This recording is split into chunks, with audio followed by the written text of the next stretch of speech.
So the Gigabyte GTX 970 G1 Gaming is our first video card for review, and I'm in love. So the first thing you'll notice is that this card is over a foot long. That means that in a smaller case, this simply won't fit. So on the front of the card, you'll see Gigabyte's custom 3 fans on the front. This is a trademark of their WindForce series, and you'll see the huge heatsink underneath with the several heat pipes to cool the GPU. So on the top of the card, you'll see that there are 6-pin and 8-pin power connectors and the WindForce logo. The WindForce logo is actually a blue LED that you can customize in GeForce Experience. There are different variations of it. You can have breathing effects, you can have flashing effects. There's one called electric, there's like a dozen different kinds, and if you have cards in SLI, there's even more for that.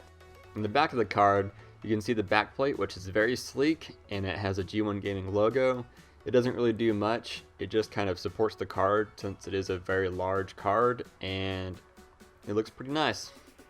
So the I/O of the card includes 3 display ports, 1 HDMI port, and 2 DVI ports, for a total of up to 4 displays at once.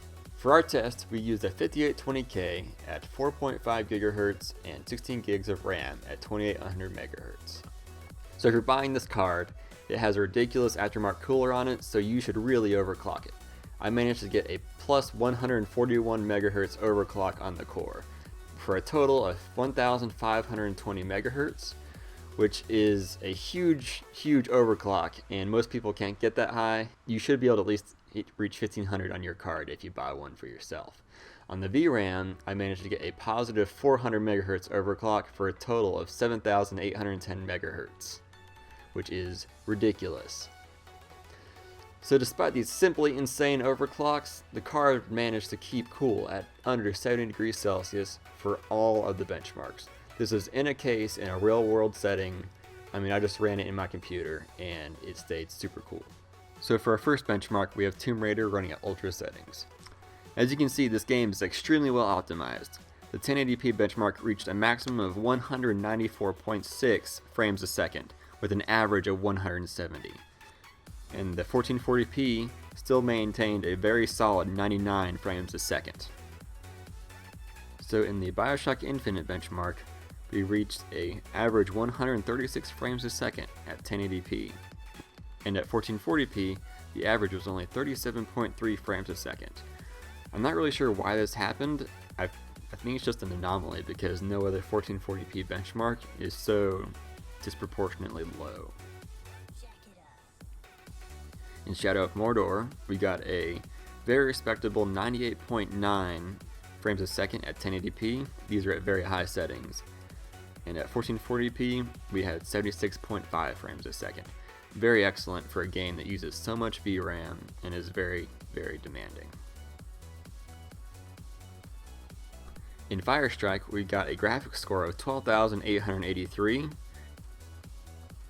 And in Firestrike Extreme, we had a graphics score of 5949.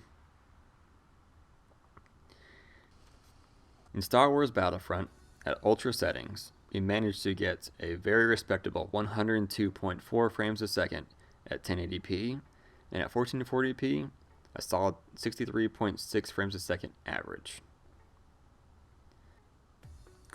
In Fallout 4, at 1440p and 1080p, everything maintained a solid 60 frames a second. This game is very well optimized, though it is locked at 60 frames a second, which kind of ruins the benchmark. All in all, this card is amazing. It overclocks like crazy, it runs cool, it looks good, and the price is right. I mean, what else do you want from it? Do you want it to make you breakfast? They can't really make you breakfast. If you're interested in looking at more benchmarks for this card, I have a post on the forum about it.